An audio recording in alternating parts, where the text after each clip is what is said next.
Hey guys, the new Forged in the Barrens expansion is right around the corner, and from a lot of my Twitch viewers and kind of my some of my students or my beginner players or maybe budget players, they're worried about what are they going to play day one because maybe they're not going to have all this dust to experiment with stuff, and they just want to play something. They just want to play in the new expansion, so I've got 4 decks, and I'm gonna let you guys know something. I'm not gonna. There's no way I'm playing any of these decks on day one. I'm going to be playing ridiculous stuff. I'm going to be experimenting. I'm going to be trying stuff out. But these are 4 updates to established archetypes, and I expect all these decks to be good. They are things that we've already figured out that aren't losing much. So these are meta decks currently that lost maybe 2, 4, 6 cards, but those cards were not crucial to the deck, and we've updated them with new cards. So I expect all these decks to be good, and if you want to crush some ladder on day one, you can play these decks. Like I said, I'm going to be playing wacky stuff. I'm not going to be playing these decks, but these decks use mostly old cards and a few new cards. So if you're a budget player, you might only have to craft, a rare. You might just get that naturally. If you even open like 30 packs, you might just get that naturally. So these decks might be, if you already have these decks currently, they're very cheap to play in the new expansion. So first, we got the infamous. I'm really disappointed this deck is sticking around. The Stealth Rogue. It's barely changing. It lost Eviscerate, and Nitro Boost Poison got nerfed. So what did I do? One, I put Efficient Octobot in the deck. I don't know if you guys seen it. It's the 2-mana 1/4 Frenzy. Reduce your whole hand cost by 1. It's ridiculous. It's ridiculous how good the card is. I've rated it. It's like one of the best cards I think in the set. You play it, your whole hand gets discounted, and in a world where we have pen flingers and all this stuff, you play this on 2, and then you could go, something like Shelf Sharpening Sword, Deadly Poison. It's gonna be dumb. I'm not looking forward to that, but yeah, it's gonna be strong, and so I put that in the deck, and then I just put in 2 of the new Wicked Stab. People are calling it new Eviscerate. It does 2 on rank 1, so when you get to 5 mana, it does 4, and when you get to 6 mana, when you get to 10 mana, it does 6. So not big of a change here. You're still doing the same thing you used to do. You're playing the stealth minions. The deck did lose Nitro Boost Poison, but I think with the Efficient Octobot, that card is insane. You just play it, you discount your whole hand. Now you can go, 0 mana Spy Mistress into Greyheart Sage. It's just going to be ridiculous. You have a 0 mana Secret Passage. Your Pen Flingers are 0 mana, so you can play Pen Flinger, Secret Passage. So it's going to be stupidly good. And I'm disappointed that the Sufficient Octobot got birded, but you can take advantage of that by getting easy legend or easy number 1 legend. You can get the number 1 legend with very suboptimal, not figured out decks on day 1 often because people are playing wacky stuff. And if you just play a good deck, like I said, I will not be playing this deck, but if you want to win, play this deck. Next, we got Token Druid updated. Token Druid was losing a few things like Dreamway Guardians. It's losing Savage Roar. That's a pretty big loss, but most of the stuff is sticking around. One of the good new cards, the one I put in a legendary in this deck, the new Guff Run Totem. Whenever you cast a spell, I believe it gives another nature spell specifically. It gives another friendly minion +2/+2. So what we do is we get 1 minion on the board, so like a Gibberling, and then we go Guff River to ideally wouldn't be a Gibberling, but you could just have 1 minion stick, and then you can go Guff Rough Town and play a bunch of spells, buff it up to like a 12/12 and hit face. Really, really good. So I think that's a really nice addition to the deck. I'm running 1 Resizing Pouch because you can use that to get a 0 mana spell, so like another Innervate or Lightning Bloom, because it always, like if you do it on 1, you'll always get a 0 mana card. Running 1 Soul of the Force and 1 Pirate's Fury, I could see cutting for one of those for another Resizing Pouch. So I'm curious to see if this recycling pouch works, but at the end of the day, the core of this deck is already really strong. Oh, and I'm running Thorn Growth Sentries. It's the summon 2/1/2 taunts. It's kind of like Dreamway Guardians, except instead of lifesteal, it's taunt.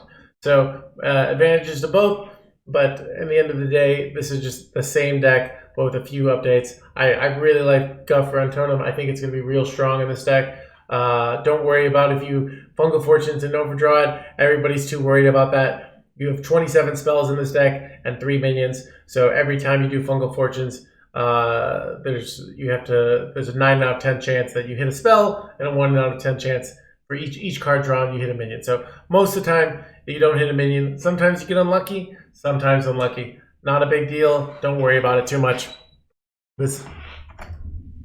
Next we got Zoo Warlock updated. I made this a little bit spicier. So we're running the Bone Web eggs, we're running the Nerubian eggs, and we're running Terran, which after I started making this, I was like, I gotta put Terran in. Like, I love Terran. I think board's gonna matter. So it's nice where you get the Terran on an egg. It's real strong.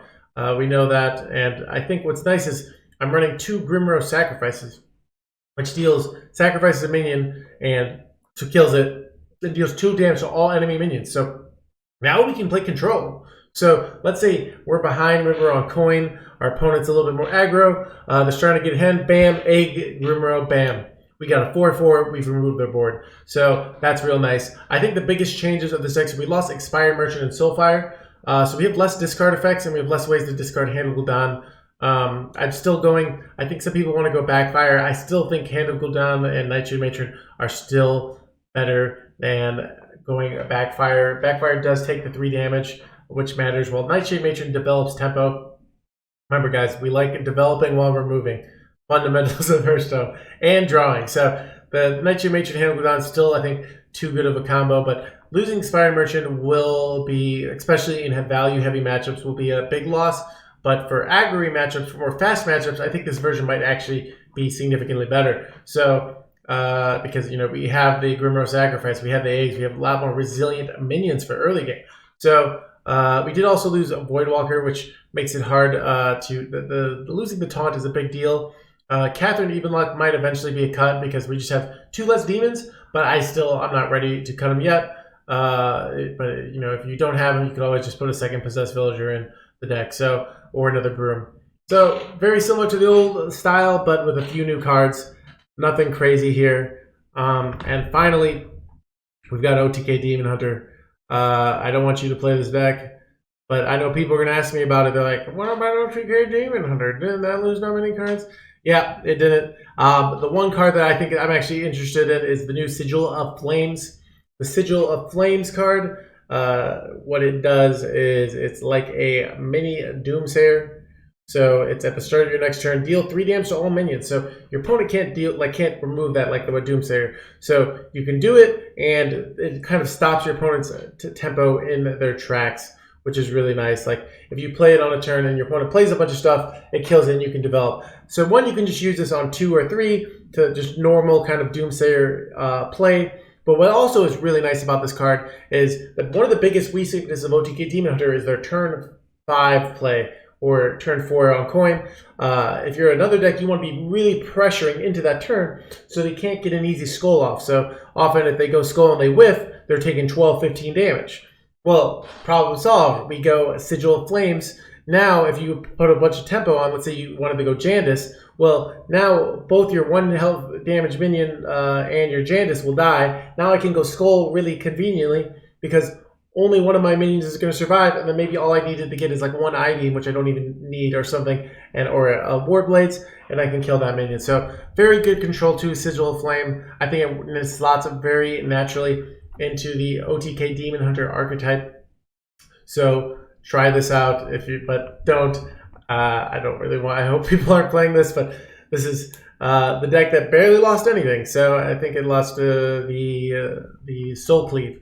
So this is a nice little update to it, and this is not quite frankly a great deck for beginners, but if you're maybe an advanced player and you don't have many cards and you love OTK Demon Hunter, this deck's going to do good. So those are my 4 updates to past archetypes with new cards. Very cheap to play if you already have the deck. They're not that expensive. A lot of the cards even like are core or they're commons or rares. I think the biggest one is that buff, that Guff Run Totem. That is a legendary, but maybe you get that naturally. So, like I said, if you're a budget player and you already have one of these decks, these are great decks to keep playing on day one. You're going to crush, and quite frankly, you're going to be beating 90% of the new decks until things get figured out. So go and crush some experimenters. Like I said, I'm not going to be playing any of these decks, but you know, but hopefully I'll figure out some fun stuff on day one. I've got a whole bunch of actually more innovative Theorycrafts coming out later, so make sure to tune in for those. But I'm going to be going to like more weird decks, more experimental decks to play on day one. So check out for that. But these are the decks that I know will work. And if you're wanting to do something, so I've got links and deck codes in the description. If the deck codes don't work, sometimes these deck codes don't end up working because of the client messes up, because I didn't do it in the client, I had to do it online. So if it doesn't work, just take the picture and put it in yourself. So sorry for that inconvenience, but hopefully the codes end up working. So anyways, hope you guys like that, and got more of these coming up soon. So anyway, thank you.